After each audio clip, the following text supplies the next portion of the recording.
Okay, so for part 2 here, what I'm going to do is solve this problem where you have more than 1 point charge. So what we're going to really do for this one is the same thing we did for Coulomb's law, except we're going to look at a point where there's no charge there.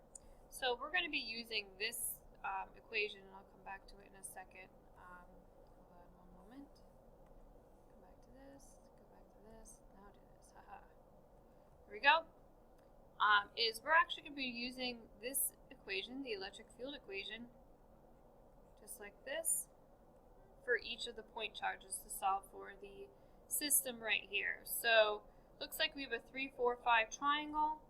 Q2 is -5 and Q1 is +7. So I have it set up right here. Q1 was +7 microcoulombs, and this was -5, and I am going to just take a step back just to make sure.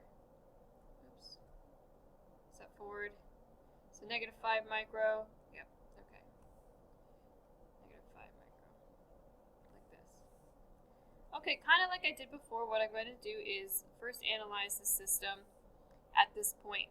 Now we always pick that point to pretend it's a positive charge. Even though there's nothing there, always pretend it's there, and that's going to help me find the direction of E. So the first step is to find the direction of E. So E and its direction. And that's just so you can help yourself set it up for later when you're solving for the X and Y components. So let me get rid of that for now. Okay. So let's look at Q1, and let's draw it red because why not? It's red there. So if I look at Q1 and pretend that this is positive, I know that this would be pushed away. So E1 is going to be straight up like that. Again, I'm pretending that's positive, so that's going to be pushed away. Now when I look at the negative, that's going to be attracted if this is positive, so this is going to be drawn in like this. So E2 will be pointing down, and all I'm doing is finding the direction of these fields. So Q1 is straight up, Q2 is down like this. Next, what I'm going to do is find the values of those two. So let's start off with E1. The magnitude of E1 is going to be KQ1 over R1 squared, where K is our constant, 8.99 to the positive ninth, and our charge is 7 microcoulombs. Now I need to convert that immediately into coulombs, so I'll leave it as that. And then we're 0.4 meters away as such. I'm going to square that value. So let's do that calculation out.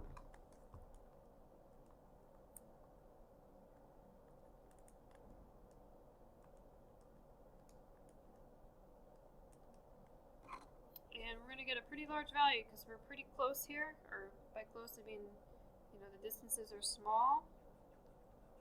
Times 10 to the 1, 2, 3, 4, 5, like this, newtons per coulomb. So that's the value of this vector straight up, like this. Oh, sorry. That's E1. Now I'm going to do the same analysis for E2. E2, okay, Q2 over R2 squared, and it's going to be the same setup, a different charge. So now this one's 5 microcoulombs. Again, notice I ignored the negative because I'm already taking into account the direction by looking at this diagram right here. Then I'm going to divide by the distance, and this distance is 0.5 right here, squared. Let's do that out.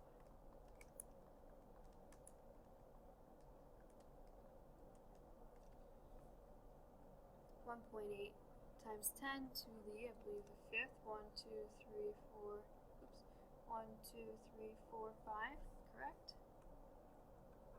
Newtons per coulomb, our unit for the electric field, and what we solved for is the, if you notice, this part of our electric field. So notice I just took this out of the problem, and that's this.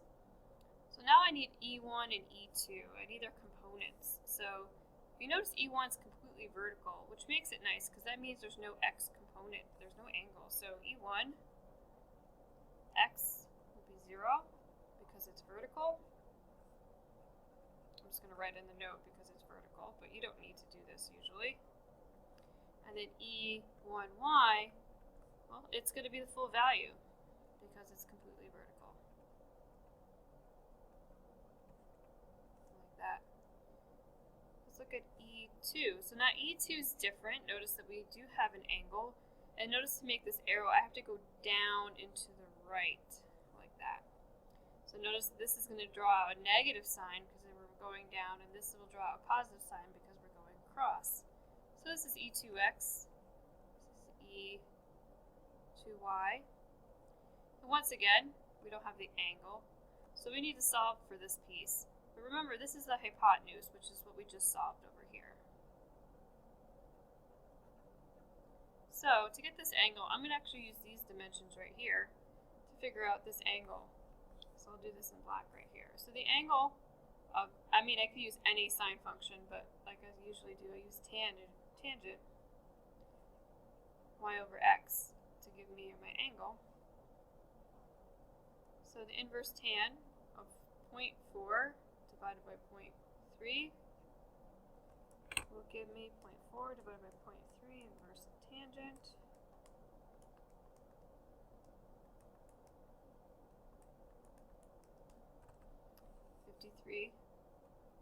Degrees right here. So this is 53. And since this is a similar triangle, this will also be 53 degrees. Like that. So now that I have the angle and the magnitude right here, I can actually solve for x and y. Sure, I'll solve for y first, just to be different. So E2y is going to be the value of E2 times sine of the angle, which will be E2. This is E2. This is the value like that. And the sine in this case is the y part, or sine 53. Like that. And actually, just to be really particular, I'm just going to make this angle because that's what I want. I don't want to put the value there. Sine of the angle. 1.8 e to the 5th times sine 53. We get 1.43 times 10. 1, 2, 3, 4, 5 newtons per coulomb, like that. E2x will be E2's cosine of the angle, and it's the magnitude, so that's the hypotenuse, which is this value here, divided by multiply cosine of the angle. So let's do that out.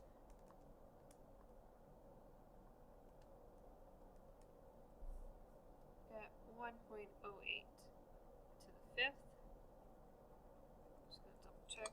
1, 2, 3, 4, 5. Yep. 1, 2, 3, 4, 5. Yep. Double checking here. Now, I'm not done yet because I actually got to check my sign. So the x is definitely positive because we're going to the right, but the y is going to be negative. So this is actually, that's a terrible negative sign, but you get the idea. Negative value right here. Now to find E total, I need EX total. So that's going to be the sum of the two numbers. So for the first one it was 0. And the second one was positive 1.8 to the 5th. And there we go.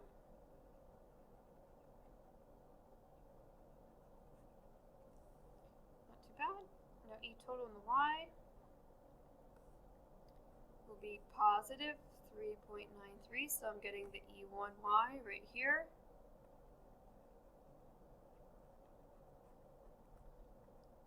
Plus my E2y, which is the negative number. So negative 4.3 times 10 to the 5th. 3.93, which gives me 2.5 exactly to the 5th newtons per coulomb. And we're still in the positive numbers, so that's good. So basically we just made a new triangle, which means that, let's see, our y once again is shorter than our x. Our x is a little longer. Sorry, our y is a little longer. This is our y value. This is our x value. And what we're solving for, once again, as always, is this piece right here. This is E total, or the combination of the two vectors right here. So E total is basically taking the Pythagorean theorem of the x total squared plus the y total squared. Why are we doing this? Because we want the hypotenuse of this triangle. That's exactly what we're doing here.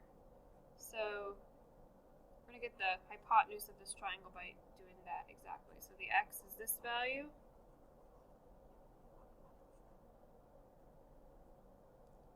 There we go, sorry. And then the y value, so this whole thing squared. This whole thing squared.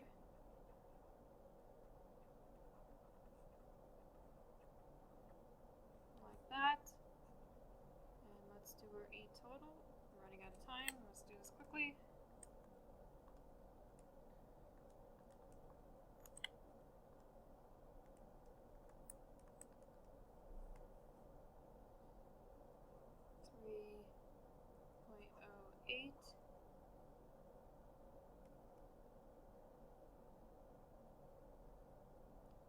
Times 10 to the 5th newtons per coulomb. And then we need this angle right here because we need to know what the direction is. So we're going to use tangent of y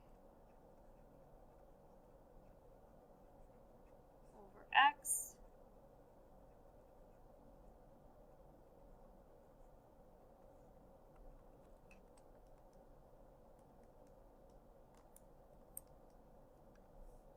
what we get is 54 degrees right here. So the official final answer would be, the total E will be 3.08 times 10 to the 5th newtons per coulomb at an angle of 54 degrees, like that. And there you have it. So this problem is very similar to what we just did. I mean, the major difference, I would say, if we had to compare, oops, I'll go back to that, there we go, is the fact that instead of a charge here, there's nothing. And that's okay because you only have one variable for here. So what we said is basically this thing is doing this, more or less. That it's going to be drawn in a little bit by this guy and pushed that way, so you get a combination of the two. And then if we were to draw the angle, the 54 would be right here. Alright, so that's how you solve a electric field problem with more than one charge.